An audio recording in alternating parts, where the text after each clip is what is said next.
think our theme actually played this week. Oh, you broke it. It was only 3 notes and you broke it. Something somewhere was muted. I don't know what, though. Oh, there it is. You know what? Hit it. Hit us. We go. It's not a proper show unless we have the theme music. It's not a proper show unless at the top of the hour you hear...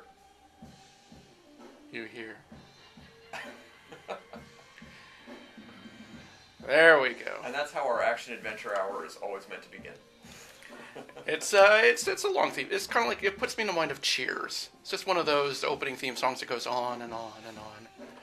And just like it, everyone knows the name of that song. I believe it's called Spider-Man in Color. That's the one. That's the one.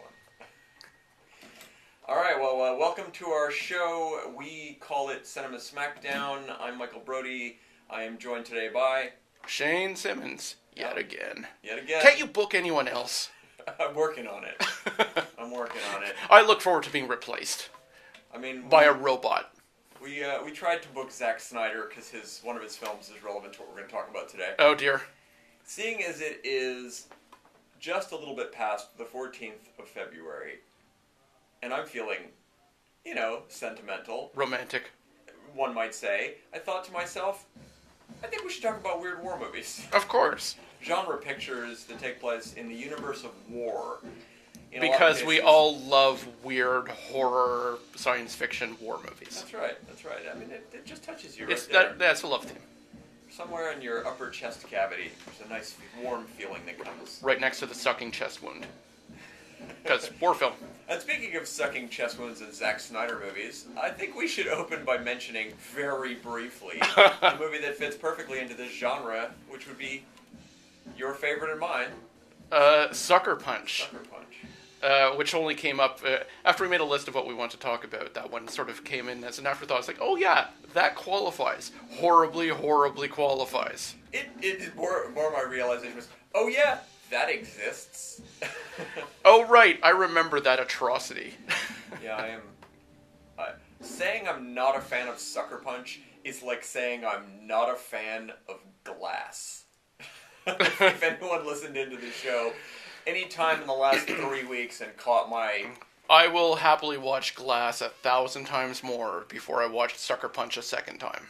I'm going to actually flip those for myself. I would happily watch Sucker Punch 1,000 times before I endure one more second of the movie Glass. Glass is one of those movies... Let's just jump right back into that movie. Glass is one of those movies that, like new Star Wars films, is erasing things I liked about my childhood. I look back on it, and it's like, oh, I remember when I cared about this, I'm just going to call it a franchise, and now how upsetting I cared about this franchise before it became a franchise. Yeah. And now I'm just mad at it. Mad that I ever took any enjoyment out of it. At any rate... and for the record, I wasn't even offended by that film. Complete tragedies aside, and horrible, horrible filmmaking... Yeah, we're talking for a different type of war crime. How do we quickly summarize Sucker Punch and put it into context of what we're talking about today? Well, it is certainly the film that proves you do not let Zack Snyder have too much creative control over anything. That's a good because point. He will descend into this bizarre level of fetishistic, nightmarish war imagery. Unlike Michael Bay. Because, the trenches of World War I were a horrific meat grinder, but what would have made it even worse is miniskirts. Oh dear. And a lot of anime influence. But I was saying about Michael Bay compared to Zack Snyder, they both make these loud, obnoxious, nigh unwatchable movies with huge, overblown action scenes. But at least, and I can't believe I'm making this defense argument, at least in between Transformers movies, Michael Bay makes quieter movies. Not much quieter. Barely. He did Pain and Gain, and he did... Honestly, I can't remember the title, some mercenary war film a few years ago. Yeah, okay. Well, what I would say comparing the two, and the two are an apt comparison, but at least in Zack Snyder's favor, he realizes he doesn't have a sense of humor. Mm-hmm. Whereas Michael Bay keeps trying to be funny, and he has the worst sense of humor on the face of the earth. It is weird how Michael Bay's comedy keeps permeating his films in that way of you just look around the room and wonder, how did this make it through the editing process? Come on, guys. Racist robots. Racist Hilarious. robots, peeing robots. Uh-huh. I mean, I'm reaching all the way back to the first Transformers movie because I have no references from any follow-up films. Well, I think the racist robots stuff really kicks in the second one, because I remember that's the one that made me go, I'm out. No more of this series for me. I am done. Yeah, but anyway, we could go on and on about those two filmmakers, but Snyder made his own war nightmare. It's glorifying everything that is violence and awfulness. It's all shot on green screens. The entire movie looks the fakest I've ever seen a movie. Not to mention this horrible subtext of sexual abuse and it's all insanity, and as though it has some kind of message, which it doesn't. And it liberally borrows the framing sequence of the movie Brazil so blatantly that it's just painful. I just remember seeing the lead into that moment saying, you're not just going to do the Brazil thing, are you? And then they just jump right into the identical structure. But on the bright side, they brought in John Hamm to play the Michael Palin role. Oh, I totally... it's one of those, John Hamm's in this for 5 minutes. Hi, John Hamm. Just lost all recollection of anything that happens in Sucker Punch. I sometimes see a cast list. It's happened to me once or twice, a cast list for that movie, and I'm just blown away by how many famous people are in it and have not yet apologized for being in it. Well, I think everyone's trying to just forget that film ever happened, like we nearly did, leading into this discussion. You know, I think before we jump into any other films, we might want to start off with the fact of what inspired today's chat, which was you and I both separately took in screenings. We watched the biggest blockbuster of last year. That no one knows about. that completely vanished off the face of the box office. Mm-hmm. And it's a little movie called Overlord. And I thought it had some interesting stuff to it, some merit. It's certainly an expensive, well-realized film for what it is. I heard it accurately described as the most expensive Nazi-sploitation film ever made. Yeah. And that's pretty much it. Now, you and I have not had a chance to chat about this movie until right now on the air, so I know my feelings. So here comes the Smackdown part of Cinema Smackdown. Well, I don't know that I would argue with anyone who had strong opinions either way, but I'm curious to hear yours. I did enjoy it for the extravaganza of Nazi mad scientist gone awry type of film, because it spends a good deal of time following a group of soldiers, paratroopers, who are on the early vanguard of the D-Day invasion. So these are guys who landed in the middle of the night, who had specific missions involving taking down bits of German infrastructure so that the land invasion in the morning could work out better. So it takes place almost in real time as we follow these guys landing, and their landing is indeed horrific, skirting Saving Private Ryan type of horror. You were the one who said to me that the amount of post-traumatic stress syndrome that they would all suffer immediately of the first 10 minutes. In the first 10 minutes of the movie, I've never seen more. It would leave them unable to function for the rest of the film, I think. Well, no, you can always get over something right now. You've got to keep going to do a mission.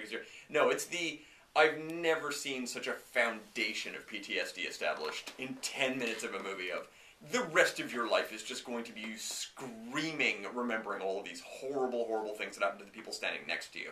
Because it is an endless assault of exploding bodies for different reasons.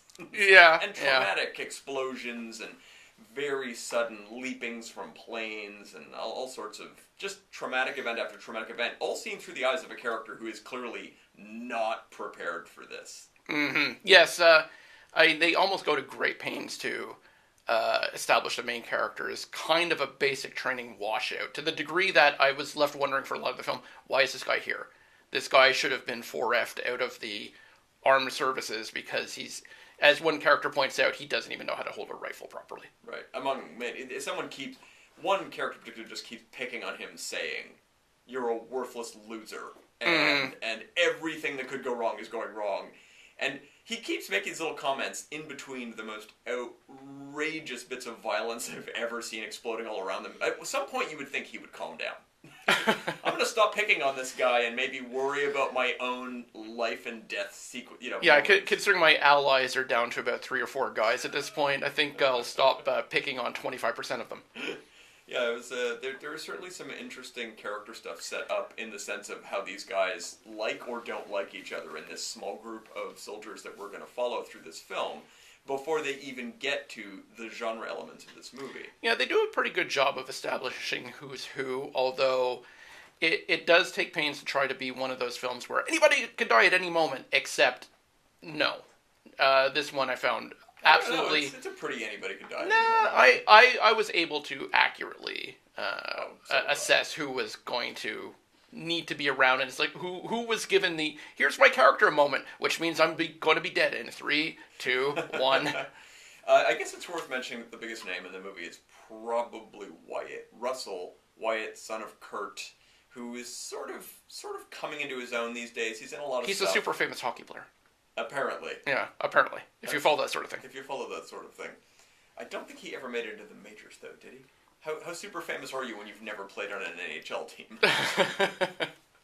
So, we've got Wyatt Russell plays essentially their commanding officer, who pretty much... Well, no, not really. He's a corporal. But he's the highest-ranking guy who makes it to the Exactly. ground. Yes, that is the thing. Yes, he becomes de facto in charge, and he's the outsider of the group because he's seen some stuff in Italy. We don't know what exactly, but he has that 1,000-yard stare. And he makes it pretty clear from almost the first lines of dialogue he has is, I'm going to do this mission no matter what. No matter if it kills me, no matter if it kills all of you, no matter if it kills everyone on Earth, the mission gets done. Yeah, He's one of those guys. Yeah, I can appreciate that. Yeah, he's a solid... He doesn't whinge about it. He's a solid if unmovable character. I mean, there's nothing in this movie that turns his opinions about anything.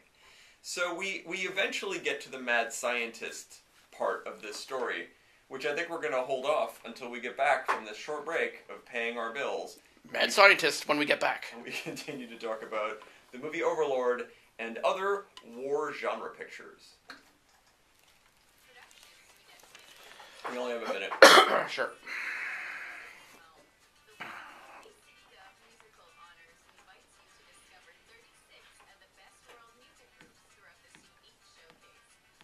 Yeah, hockey is not one of those games you should play if you're going to have an acting career.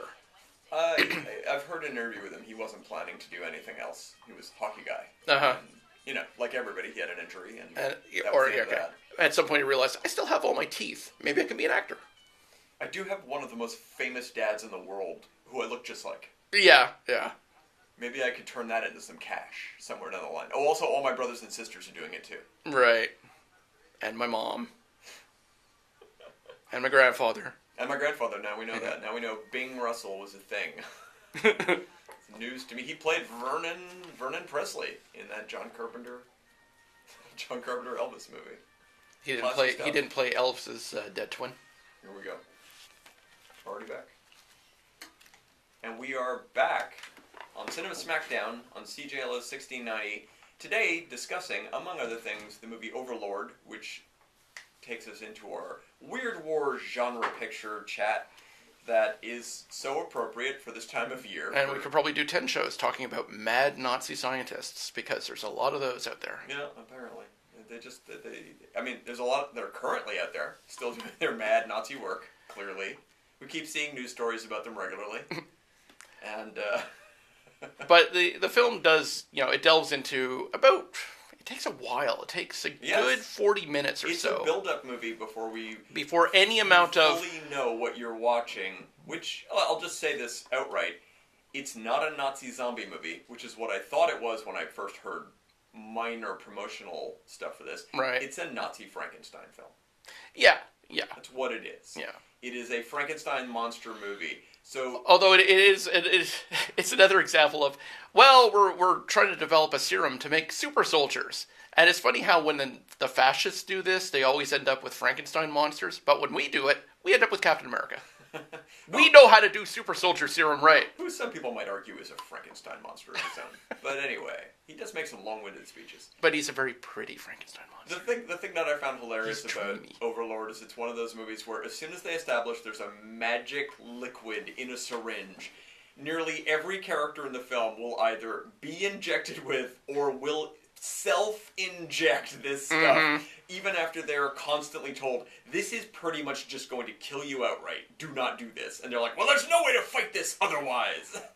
Self-jab. there's a couple of those which are... the first time it happens, it's kind of like, well, he's dead already, and I saw the serum doing weird stuff. Yeah. Why don't we roll the dice and see what happens? Yeah. And not good things happen. And then they roll the dice by machine gunning him a lot. There is a cartoon level of violence in this film. It goes so far in so many cases. The thing that I like about this movie that makes me want to recommend it is if you are a fan of special effects, you're going to see more special effects in this movie than you will in a new Star Wars film. It's ridiculous how much there is. And they're mostly practical. A lot of it looks pretty good. Although it often has a shininess to it that makes you think it was digitally cleaned. Possibly, although it does look good. I was reading a bit about it, and they opted for more practical on-set gore effects and puppetry things because, as is correct, it gets a better reaction from the fellow actors who have to react to the horror if they can see it as opposed to looking at a damn green screen. And it looks better to us, the viewer, later down the road. It does. And there's a character in this who has part of his face blown off, who continues through the story for a fair point of the film with missing chunks in his face. And and he looks pretty evil. So it's kind of fun to watch stuff like that. It turns it into, as you said, it's an absolute exploitation movie. It is just a meat grinder film. Yeah, I was just surprised at how long it pretends to be a real war film. Yeah. Even though it almost immediately enters the realm of fantasy for, I would say, contemporary political reasons, because there's a diversity to the soldiers that we're seeing, including they have a commanding black sergeant, which, sorry, that just didn't happen in World War II. This was 1944 we're talking about. The army was still very segregated. So as a history buff, it kind of like, we're already in fantasy territory here, but it does try to be a straight war film with this sort of level of trauma approaching Saving Private Ryan for a good long chunk before they find anything weird. Well, I mean, I'm reminded of the fact that Tarantino's Inglourious Basterds movie is a straightforward war movie until the last 10 minutes when you realize you've been watching a science fiction film for the entire running. I wouldn't say science fiction, but certainly alternate history. Alternate history is putting it mildly.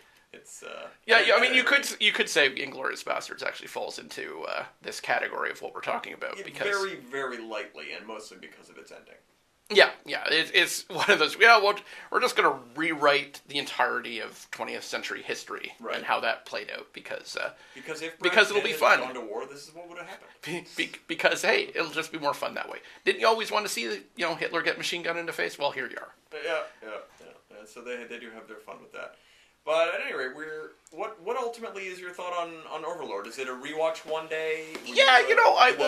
I will probably subject this to my movie night group at some point. There's a lot of fun stuff. Although, I have to say, it does fall into the category of I worry a bit about watching. Again, this is a historian in me. Watching Nazis being turned into cartoonish supervillain type of it's outrageous how much they are presented as Tom and Jerry type characters. Yeah, and there's like a universality to just how monstrous they are to the point where there's a moment in the film where there's a little kid, he has a ball that the Nazis hear and they go to investigate because the ball got dropped. And the kid rolls it down the stairs, and he's trying to conceal the fact that there's Allied troops hiding in the attic. And the Nazi picks up the ball, and you think, oh yeah, they're just going to have a moment where he tosses the ball back to the kid and goes, oh okay, guess it was nothing, it's just a kid playing with the ball. But the Nazi, because he's a Nazi, has to spit on the ball first Yeah, and then toss it back to the kid. It's like, I get it. You're a Nazi. You're evil. It's like you don't need to spit on a child's ball. But that did definitely set the stage for everything you were about to see for the rest of the movie. That it was never, you were never going to get something lighter in any reaction than spitting on a ball. It was always going to be bigger than that. And it absolutely is bigger than that for the whole rest of the movie. Lots of Frankenstein moments, lots of hulking out moments, lots of heroicness, valiant deaths. I mean, it's a good trash cinema movie. It is amazing to me how it came and went with barely a whimper. It was just nobody noticed this film, and it was a major studio release. I think I maybe caught a bit of one ad for it, and that's about it. Well, I'm disconnected from how vaguely aware that it was coming out, and then it just they didn't go overboard trying to explain. By the way, this is going to be an outrageous horror film. Mm-hmm. Well, let's delve a little bit into cinema history and movies that are somewhat similar to this, or perhaps it shares some history with. I think, or certainly more mad Nazi scientists. Well, the most direct film I can link this one to is that I think it's an early '80s movie called Shockwaves with Peter Cushing. Right, plays the mad scientist. Well, this was probably the original Nazi zombie film, and the only thing scarier than Nazi zombies are aquatic Nazi zombies. That's right. They're walking through the water. There's a lot of water walks in this film. I haven't seen it since a long time. I think we've both not seen it in a very long time. But and I wasn't that fond of it, even when I originally told you I'd seen it. You had more fondness for it than I did. I thought it was fine. It's just a dull film. Mm-hmm. It's a little on the slow side. I liked all the Nazi stuff in it, the monster element of Shockwaves, but it's not a film. Unlike Overlord, when they announced the Nazi monsters, you don't just get them kind of wall to wall till the end of the film. It's a lot less of that in Shockwaves. Right. It's more of just an element. But then again, anything with Peter Cushing or Christopher Lee just goes up many points in my estimation, because these guys are so much fun to watch do anything. Donald Pleasance is another one of those guys. It's like, if you're talking on screen, it's great. Mm-hmm. It kind of doesn't matter what. There are no end of. I can't wait till they recreate him completely in CG and slap him in another movie. I was gonna say, can't wait until. Oh yeah. You mean again and again? There was that moment Peter Cushing was recreated in. Was it the last Star Wars film? No. Yeah, Rogue One. It was Rogue One. Yeah, thanks. There's a moment when they introduce him where he's seen in shadow in a reflection, and it's wonderful, and you think to yourself, it's such a perfect tiny cameo. They nailed it. And then the scene doesn't end. And he steps out of the shadows as a fully realized Muppet CGI creature that just kills using this element at all. I was so upset about that. I was so happy with it, again, when he was reflected in a pane of glass in darkness. Mm-hmm. It's like, great, you understand the limitations of this special effect. And then he fully Jar Jar Binks. Well, they also had that weird body double for him at the end of episode 3, if you remember.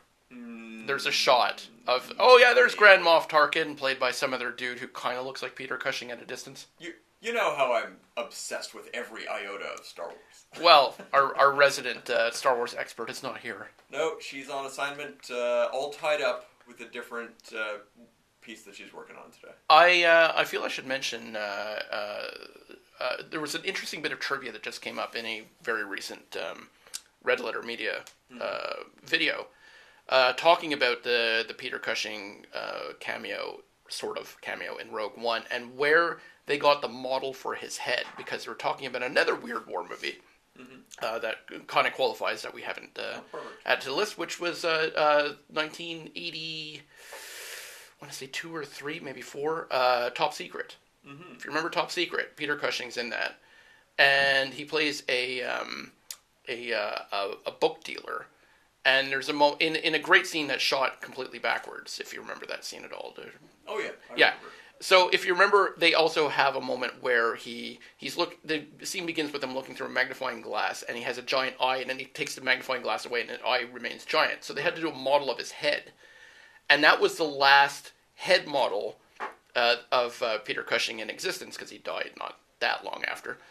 And so they actually used that same model to help model him for Rogue One many years later. Funny. Yeah, yeah. That's extremely funny.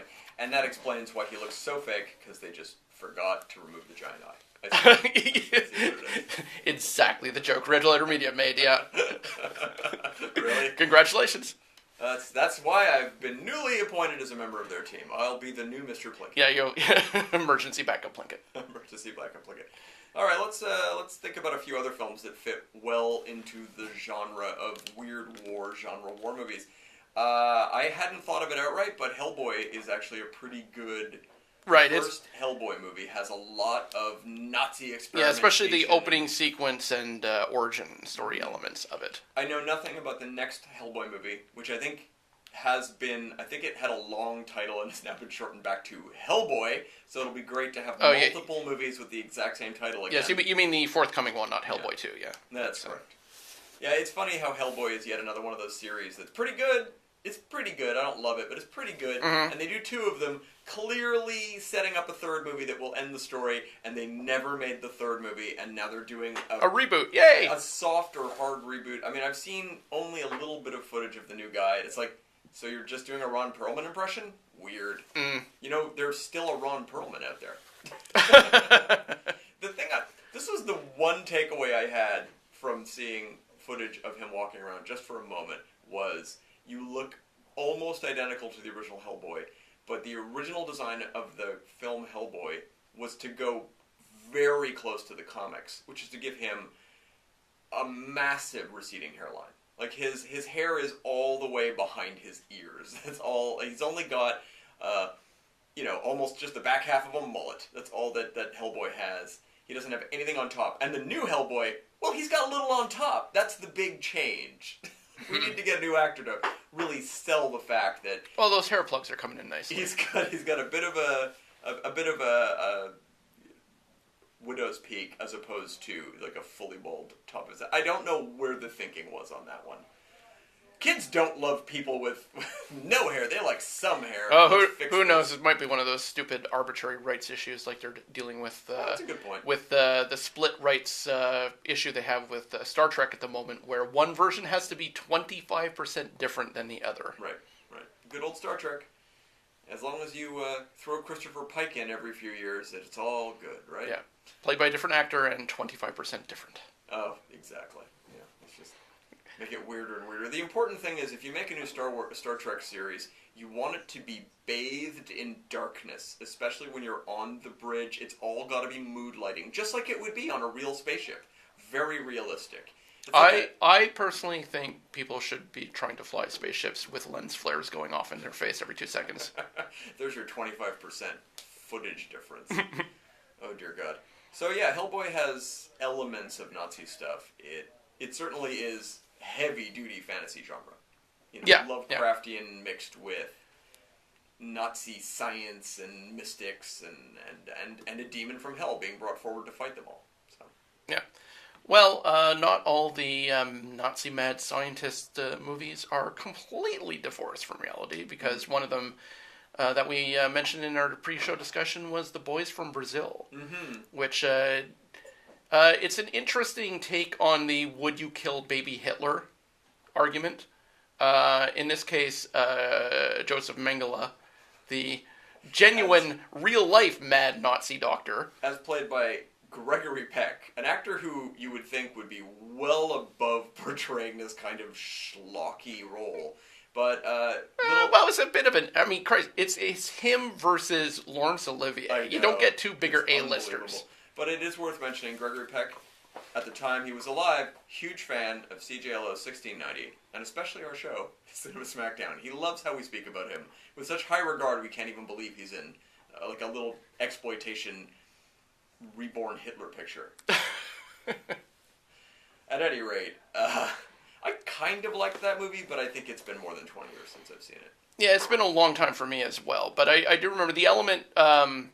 the weird element of it is that Mengele, who did survive the war and lived out his days, unfortunately, in relative luxury in Argentina, but for the film purposes and the book that came before it, he was up to no good creating Hitler clones. And Laurence Olivier plays a Nazi hunter who's been at it for quite a while. And he discovers this nefarious plot. And there's, I can't remember how many, about half a dozen different little young Hitlers. I'm about 12 years old at this point. Mm-hmm. And it becomes a moral question of, do we just kill all these children who are basically Hitler and might grow up to do naughty things? We don't know. Right. And the moral question is ultimately the Nazi hunter, once this plot is resolved, spoiler alert, I guess, but it's a sort of epilogue material, he burns a list of the kids so that they can't be discovered and that they can go and hopefully find a new and better destiny for themselves, despite being cloned from Hitler. I feel like it wouldn't have been out of the question to gather them up and re-educate them a little. Just, give them classes, a little bit of moral support. Maybe not judge their artwork too harshly. Am I thinking? Something along those lines. Well, let's see. What else have we got here? I mentioned Shockwaves. One of the movies that is sprung to mind that I've never seen on anyone's list, but is certainly a military monster genre movie, is the movie Day of the Dead, which has an awful lot of military structure in it. It's about a group of scientists who are in a bunker with the surviving members of the military. They're completely cut off from the rest of civilization, and they're performing tests on zombies to see if they can sort of solve this living dead crisis. Yeah, the scientists are tasked with trying to figure out a cure, even though the world is really screwed at this point. Yeah.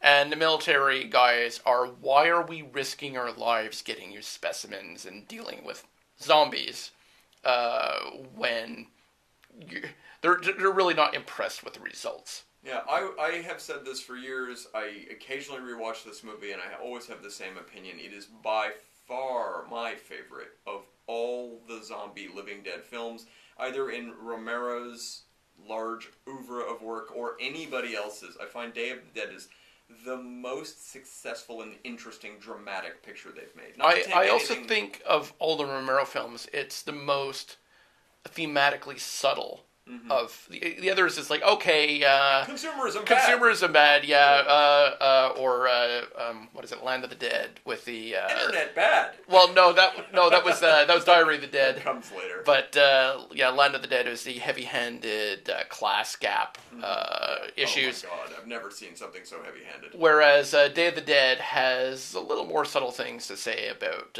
the military-industrial complex and the relation between weaponized science and... But dramatically speaking, characters in Day of the Dead, I think, are really well written, painted, even though some of them are nothing but apes. Some of the military guys are.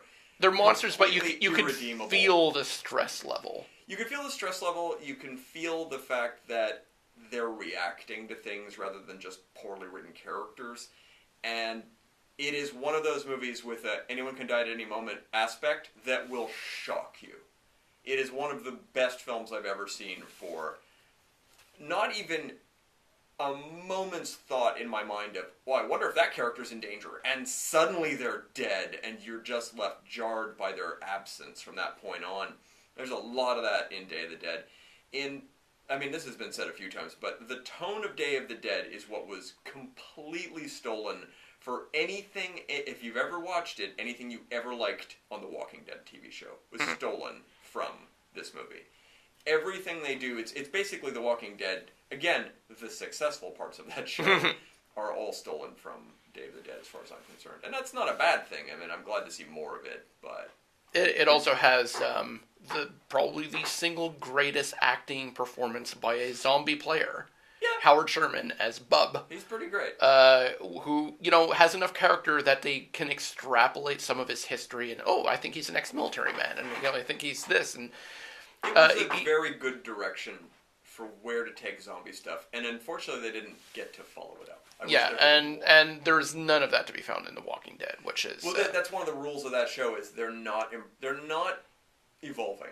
Yeah, well... There's no evolution as of yet. Yeah, even Romero right from the beginning, though, and we've talked about this on the show in the past, that the zombies have residual personality traits. Mm-hmm. Which is something that, at least to date, is not happening on Walking Dead. But it'll be interesting to see if they ever do try to develop that a little bit.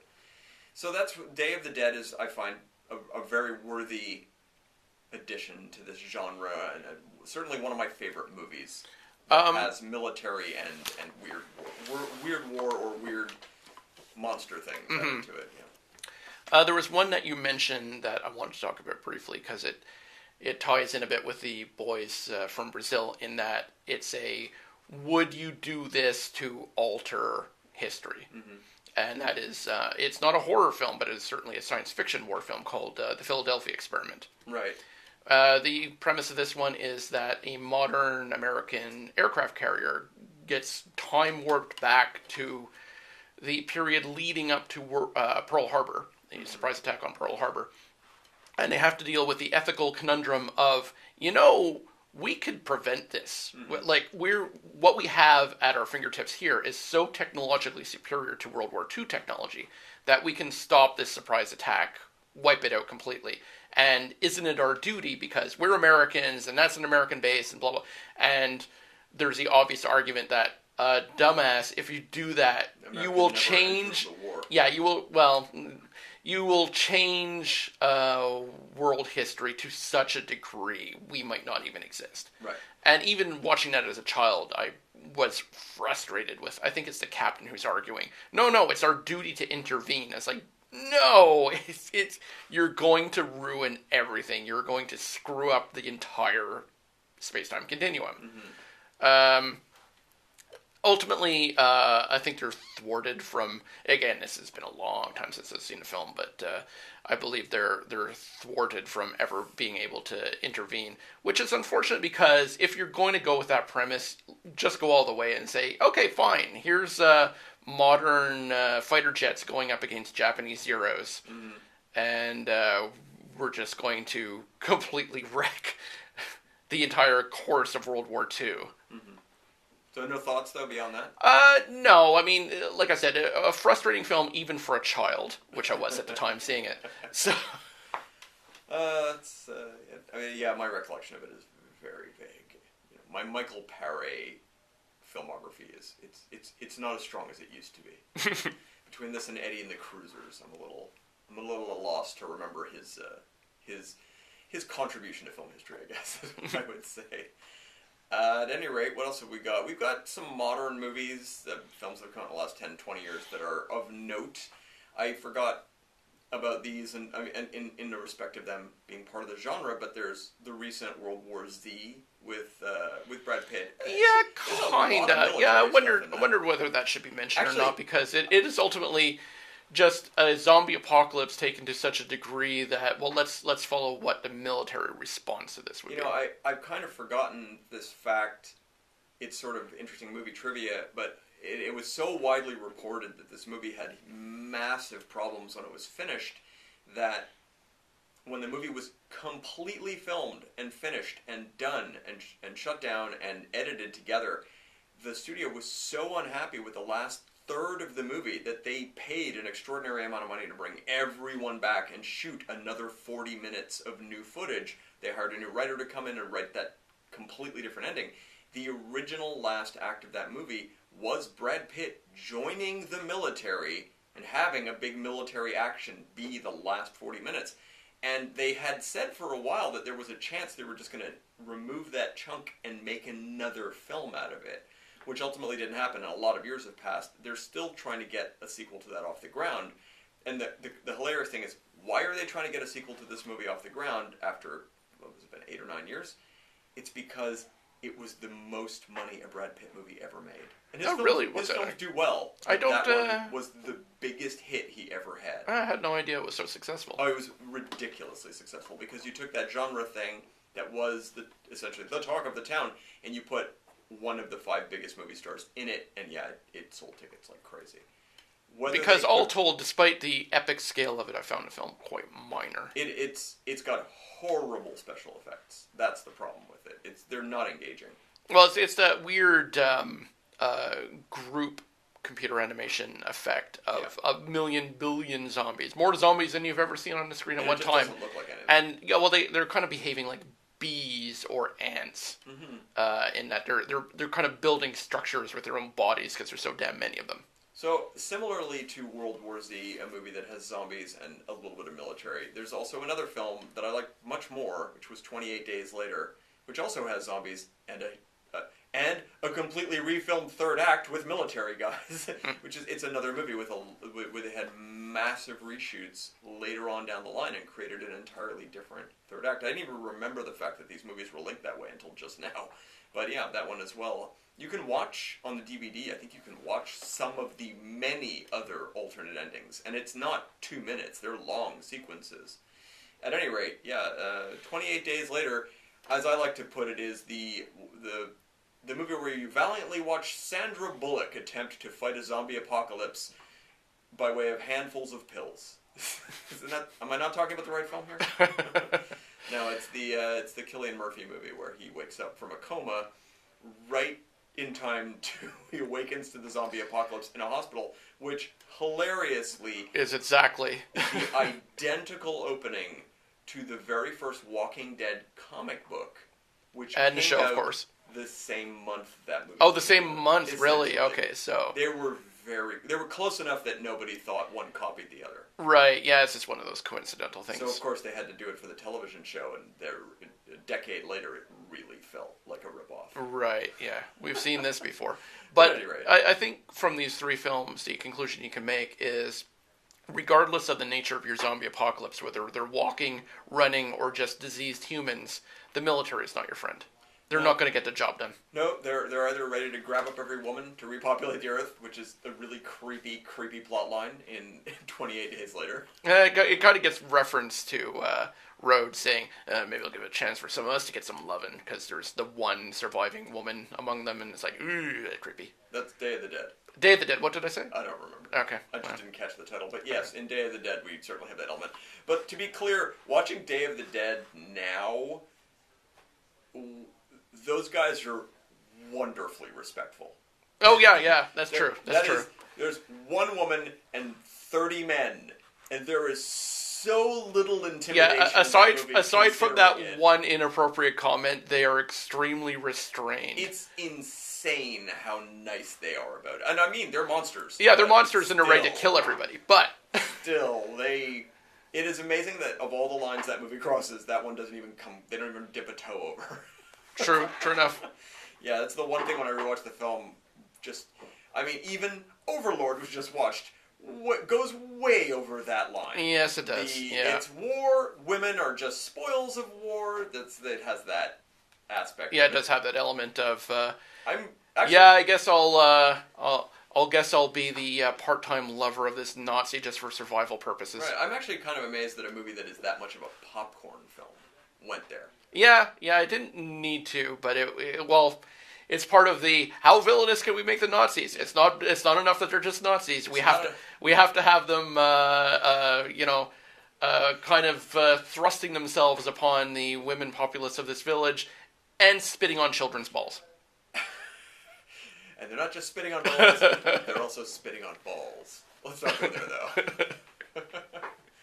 It's not enough that they're doing grotesque human experimentation. And on that note, let's... Wow, I had the worst analogy that would have pretty much gotten me removed from the air. So I'll just say, let's pay a few bills with these announcements, and we'll be right back. Do you care to share it with the YouTube audience? No, not even? No. I was just going to compare commercials to a very similar act. Didn't seem like a good idea to me. It's not that interesting.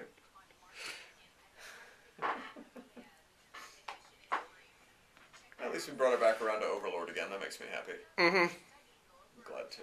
No, it was a good one to talk about. Considering I just saw it as well, so...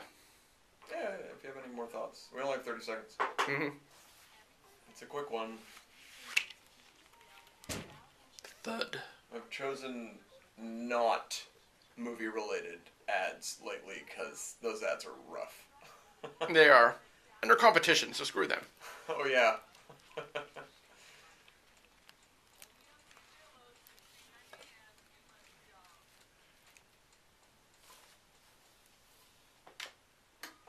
And we're back on CJLO 1690. This is Cinema Smackdown, and today we are talking about the most romantic of all subgenres, the genre war movie, weird horror science fiction war movie. Yeah, which sprung up recently with the release of Overlord, the big budget movie no one noticed. That was actually kind of worth seeing, at least. Is that my review? It's kind of worth seeing. I mean, it's a soft recommend. It's fun. It's a fun one of those. Yeah, exactly. It's better than most, and boy, does it have a lot of money backing it up. It's a fun one of those. Yeah, exactly. That's the thing. Watching this film, it's like, well, this isn't one of those movies where 3/4 of the way through you say to yourself, boy, I wish they'd had a budget to make this look like something real. I mean, there's a lot of Nazi exploitation films out there, going way back, but even during the war, they started with the Nazi exploitation films right during the war. It was still going on. If you ever saw Ilse She-Wolf of the SS and thought, hey, I wonder what this would look like with money. Yeah, with $40 million behind it. At any rate. What else have we got to mention on the same note? Well, there's a couple essentials. Right. On the Japanese war crime front, we should mention a little known film, except among the sicker cult film and the art house crowd. And the art house crowd, that's true. So in the 80s, out of China, there was a film called The Men Behind the Sun. And it was about the Japanese human experimentation camps that were set up in China, in mainland China, during the occupation of the war. These were real camps where they did real horrific experiments on their captives. Far beyond. I mean, Mengele got up to some really sick stuff. But the Japanese, there's even a line in Men Behind the Sun saying, oh, I understand the Germans have a similar program to this. And the other guy says, yeah, but we're way ahead of them. Yeah. And they were. It is worth mentioning that this is a film you should not see, by the way. I would say this to 99% of everybody listening. 99% of people. This is the best made, most offensive, most vile film of its kind. The things they show you in this movie will make your head and your heart hurt. There's no question about it. This is not a challenge to people to try to watch it. Yeah. It will really, really hurt you. This is not a fun film. No. It is not an entertaining exploitation film. When I think of the top most horrifying, oh my god, I can't believe this is in existence films I've ever seen in my life, Men Behind the Sun is probably in the top 3. Yeah. It's up there. The other ones that leap to mind would be Sallow and a Serbian film. And Sucker Punch. Well, I certainly can't believe that exists. But yeah, that's a good list. Those are all films that, unless you're like, I can't wait to see the next worst, most horrifying thing, then you're welcome to steer clear. These will all upset you. Yeah, if you're the sort of curious that says, I'd like to pull out a few of my fingernails just to know what that feels like. These are definitely the films. Those, yes, they are. Yeah. And up top of that list, once again, Sucker Punch. No one feels like the director's pulling them out for you.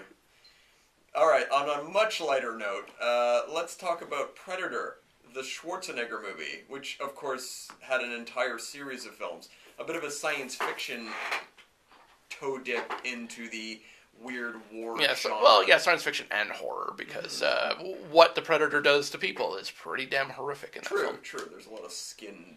Yeah, it's not just I'm an alien on vacation hunting humans with this mercenary band who were on a mission that gets sidelined by this alien invasion. I will say I saw Predator high on a Schwarzenegger high of having not long before that seen the Terminator film for the first time, and Commando, which I had really enjoyed, so I was very pumped to watch a fun Arnold Schwarzenegger movie.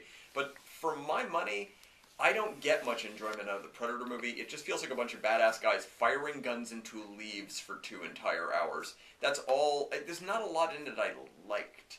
It is a movie that is so over-dramatic that people scream normally spoken quietly lines of dialogue, and it's a macho movie that kind of threw the sense of humor away in a lot of places where I felt it needed it.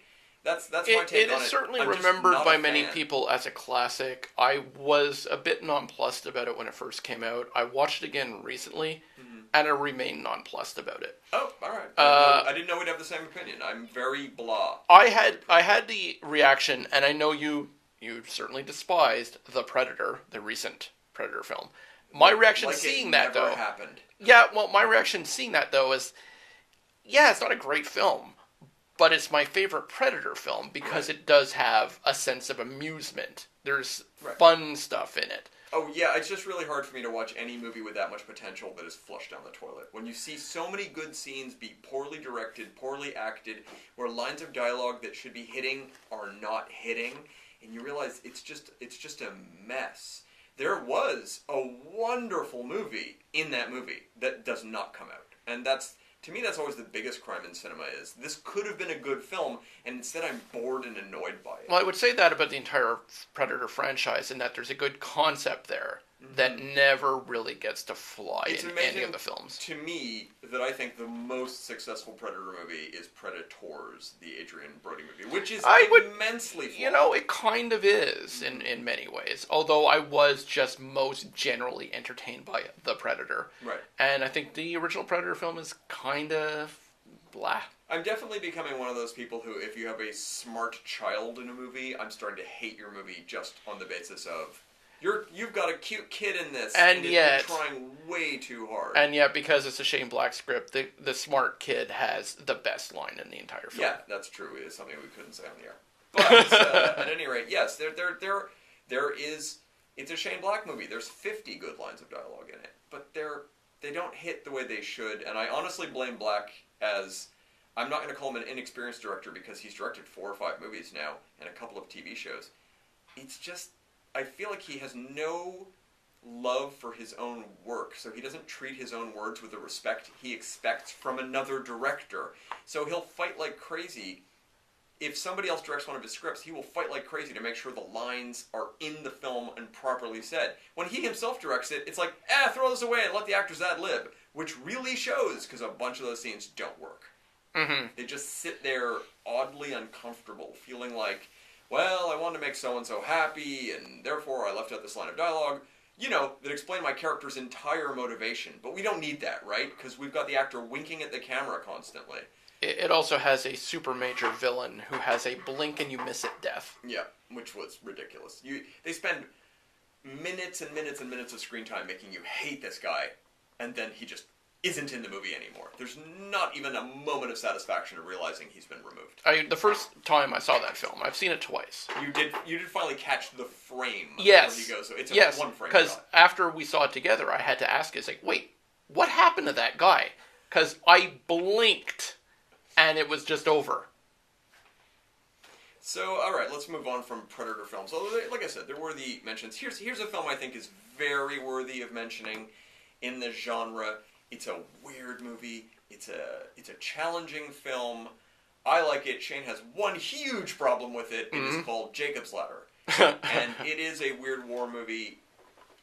Partially, it is rarely would I ever say this positively. It's a fever dream movie. I really despise movies that use dream logic for the most part, but this is, for me, the one exception. And I know that you have issues with the end of this movie, which, again, for me, it's the one exception I have to a movie ending. Yeah, there's a certain trope that is, for most people, it's unforgivable. And I will say, if any film is allowed to get away with it, it's Jacob's Ladder. Well, much like Fight Club is the only movie allowed to get away with its little twist. Yeah. I mean, and even at that, I remember being annoyed by Fight Club's twist until I watched the last act of the film and was fine with it. But when that happens in any other movie now, I just get mad at the movie. Yeah. The Fight Club twist bothers me. So, but the Jacob's Ladder we're talking about, it has a very easy, gentle finale. Yeah. From such a harsh horror movie. It is in so many ways a disturbing film on a number of levels when you're watching it. I mean, it opens with a depiction of war that is disturbing. And when I say it's disturbing, I saw Jacob's Ladder in the cinema with a friend who walked out during the depiction of war in the first 5 minutes and did not come back. Huh. He was basically of the opinion that if that could be in this movie and there's 2 hours left of it, I'm not going to put myself through that. Now, I heard is Oh, it's there's been, a remake, oh, right? It's been made. It's already been made. Okay. It has been made. Did it come out? It has been delayed for over 2 years. It is. It looks like a in-theme only remake, as opposed to like an actual shot-for-shot remake. And I mean, it's practically being buried at this point. It has not been released. Nobody appears to be happy it's coming out. I'm sure it'll get a quiet drop onto Netflix at some point with no one noticing. It's like, oh god, they're remaking that already? Well, it's been nearly 30 years. Yeah, I would have said already. I knew that was a 30-year later movie. Yeah. But anyway, Jacob's Ladder is a pretty good movie. It's got tone, it's got mood, it's got great performances. It is a very worthy film, which is not super well known. It's not a big film. I rarely meet people who've seen it, especially even cinephiles. They just fell between the cracks, I think, compared to a lot of things. It is well respected. Well, they'll all see that remake and love it. Some more, a title I like. We're going to be out of time in a minute, so I'll just say quickly. Here's a few titles because we're not going to touch on them. There's the movie House from 1986 with William Catt and Richard Mall, which has weird war stuff in it and is kind of a dumb, fun movie. There is Below, the submarine movie with weird war stuff in it. Yeah, David Twohy. 2000s, David Twohy. Hard to say that title without thinking of a Johnny Depp drug movie, though. Below. Not Blow. Below. I have to really overly pronounce it. There is Dog Soldiers, the werewolf. Oh, yeah. British squatties versus a family of werewolves out in the woods. I didn't really like Dog Soldiers. That's a lot of fun. But it has all the elements of a movie I should like, but I don't like it. Mm-hmm. It's just one of those. I remember sitting through it thinking, this is okay. The director went on to do The Descent, which I thought was... I think that's a masterpiece. Heads and tails above Dog Soldiers. Yes. And then he went on to direct all of what most people consider to be the very best episodes of Game of Thrones. Oh, yeah, they always hire him to do the massive war episodes. Didn't he also do The Red Wedding? No, that wasn't him, but he did. There was 2 episodes that are just battle, so he's the guy you go to, Neil Marshall. So that's an awful lot of these weird war films. There's it should be mentioned too. He's the guy doing the new Hellboy I movie, totally forgot right? that. So yeah. Oh yeah. So that's my main draw for that, rather than here's another Hellboy movie. It's like no, here's a new Neil Marshall film. Well, that's going to bring our show to a close. Oh, okay. So we're gonna have to wait till next week to spend the entire episode talking about They Saved Hitler's Brain. I think we might. Because I have a lot to say about that. Oh well, you can tell us off air. Don't worry. If your message is powerful enough, our listeners will still hear you. My name is Michael Brody. I have been joined today by my occasional guest, Shane Simmons. This show has been called Cinema Smackdown. We have appreciated your business, and we look forward to hearing from you again next time.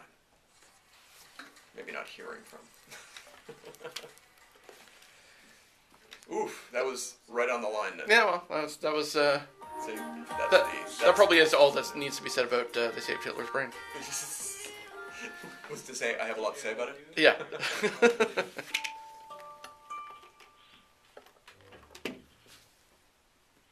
McGill College Avenue could be the next street to get. Oh, I guess she's not coming today. Montreal's public consultation. Oh, yeah, it's true. Not here yet. 2 lanes to create a pedestrian plaza. Well, they've got the auto DJ to keep them busy while we'll have to narc on her to the CRTC. You didn't show up for your show. It's fine if That's against the rules. It's fine if she doesn't show up for her show, as long as she tells them she's not coming way ahead. I'm sure everyone here is conscientious enough to do that. Well, I mean, I was told when I started this that I had to keep logs. Like Right. hardcore, everything you play, and all of your content logs, including when the breaks are. I don't think a single other show does that. Right, exactly. I do it. Right. I want to follow these rules, and you know, this is a privilege. I appreciate privileges. Said they voted for change. Oh. Alright. Let's quickly go see if there's a chance we can get our episode. Right. Voters were much more enthused by the party's ideas. I always feel like in the last 5 minutes, it's like, let's get a couple more points across, and oh my god, we're out of time, I can't even say goodbye. What happened? It's like every time. Around 40% do not support it. Budgeting time, it's